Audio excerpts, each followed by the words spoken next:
मकर राशि में सूर्य प्रवेश करता है तो उसे मकर संक्रांति कहते हैं। हमारा ध्यान दीजिएगा, पूरे वर्ष में एक दिन मकर संक्रांति। हमारे हिंदू धर्म में ये दिन है, हमारे हिंदू धर्म में जो ये दिन है। अच्छा, कई लोग कहते हैं कि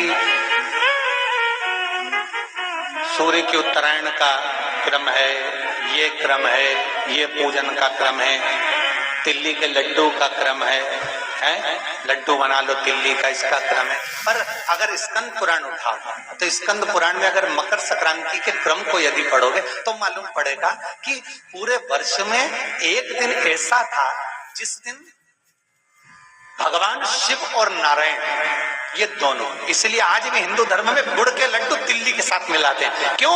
उसका कारण कि शंकर और नारायण ये दोनों एक ही दिन एक ही पल गंगा का स्नान करने के लिए एक फिर भगवान शिव। देखिए इतना कितना हमारे हिंदू धर्म में एक एक तिथि का एक बार का एक महत्व है, उसको समझ।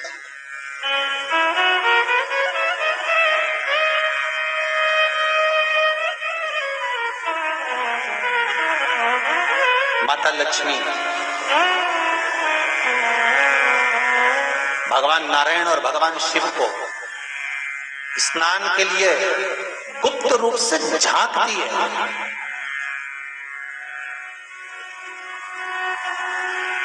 तो भगवान विष्णु ने तिरछी दृष्टि में माता लक्ष्मी को देखा, तिरछी दृष्टि। तो माता लक्ष्मी को देखकर भगवान विष्णु शिव जी को देखे तो शंकर भगवान ने कहा, नारायण हमने देख लिया, महारानी लक्ष्मी झांक रही है, हमने वर दे दिया कि लक्ष्मी का एक नाम गुप्त लक्ष्मी रहेगा, ये छुपी रहेगी। और आज मकर संक्रांति के दिन नारायण और शिव का दर्शन इस लक्ष्मी ने करा है। पर जो गुप्त लक्ष्मी का दान दे देगा उसके घर में कभी कोई बड़ी बीमारी प्रवेश नहीं करेगी। कैंसर जैसा रोग, किडनी और लीवर का रोग नहीं हो सकता। आज भी नियम है कि मकर संक्रांति के दिन एक लड्डू बनाया जाता है गुड़ और तिल्ली का, उसमें 1 का सिक्का, 2 का सिक्का या कोई लक्ष्मी उसमें फंसा दी जाती है और लड्डू को पैक कर कर किसी मंदिर में दान दे दिया जाता है। उसको कहते हैं गुप्त लक्ष्मी, जिससे घर में कोई बड़ी बीमारी प्रवेश न हो। वो केवल मकर संक्रांति को ही होता है।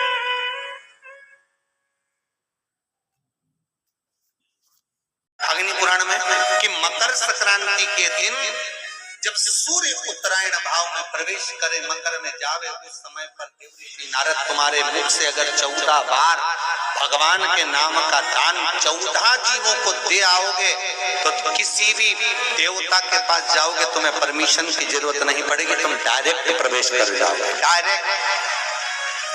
अब तुमको अगर वैकुंठ में डायरेक्ट प्रवेश करना हो तो बिना पूछे, तो उसके लिए कहा ही मकर संक्रांति पे दान दो। तो किस चीज का दान देना है हमारा? प्लास्टिक का डब्बा नहीं, बाल्टी नहीं, चन्नी नहीं, फिर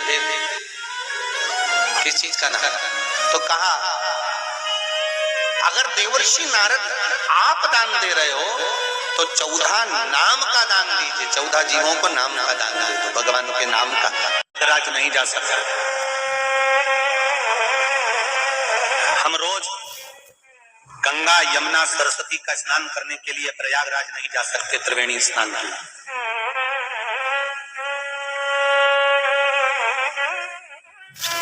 हम रोज मंदाकिनी का स्नान भी नहीं कर सकते और कावेरी का स्नान और गोदावरी का स्नान भी नहीं कर सकते।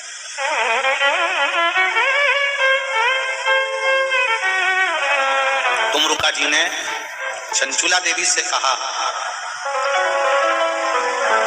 वो कौन सा स्थान है जहां पर संपूर्ण विश्व की पवित्र नदियां एक साथ विराजमान होती है, 33 कोटि देवी देवता एक साथ विराजमान होते हैं।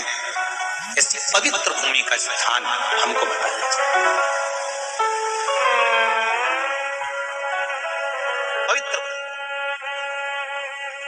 महाराज शिव जी के सिर पे गंगा है, जया, विषहरा, शामली बारी, दौतली, अशोक सुंदरी, गणेश, कार्तिकेय, पार्वती मैया, जहां से जल बहकर जाता है वहां 33 कोटि देवी देवता।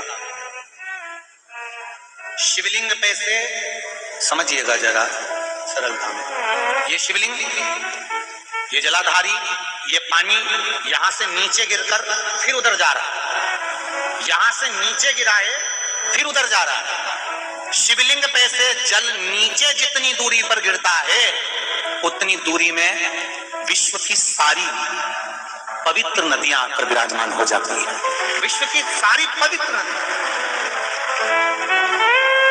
और ये जल गिरने के बाद जहां तक बहकर जा रहा है उस स्थान तक वहां 33 कोटि देवी देवताओं का स्थान हो जाता है। अब जरा विचार करिए, भगवान शिव की कथा में तुमरुका जी चंचुला देवी से कह रहे हैं, चंचुला जो एक बार भी देवादिदेव महादेव के शिवालय में, या मंदिर नहीं कहा, मंदिर और शिवालय में अंतर है। मंदिर का मतलब होता है जहां पर भगवान एक जगह पर स्थिर होकर बैठ जाते हैं। शिवालय का मतलब होता है जहां पर भगवान रोज प्रतिदिन मंदिर से बाहर निकल जाते हैं। शिवालय में शंकर भगवान का नियम है, उनका नंदी बाहर है। शिवजी प्रतिदिन प्रत्येक शिव मंदिर से, प्रत्येक शिवालय से शंकर जी प्रदोष काल में नंदी पर बैठकर घूमने निकल जाते हैं, मंदिर के अंदर में। किसी ने कहा, गुरुजी जब कानपुर की कथा थी तो वो कथा का समय क्या था? हमने कहा दोपहर में 1 बजे से 4 बजे था। तो ये कथा आपने फिर 4 बजे से 7 बजे तक क्यों रख ली? क्या चैनल पर बुकिंग नहीं की? आप फोन लगाकर आस्था चैनल वालों से पूछेंगे तो वो कहेंगे 1 बजे से 4 बजे तक गुरुजी का समय बुक था।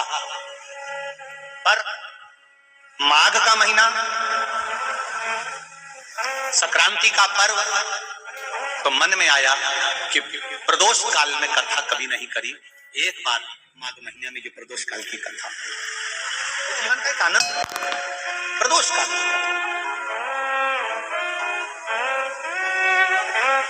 उसका कारण क्या है? प्रदोष काल में मेरा देवादिदेव महादेव भ्रमण पर निकलते हैं, मेरे शिव पार्वती के साथ में नंदी पर बैठकर भ्रमण पर निकलते हैं।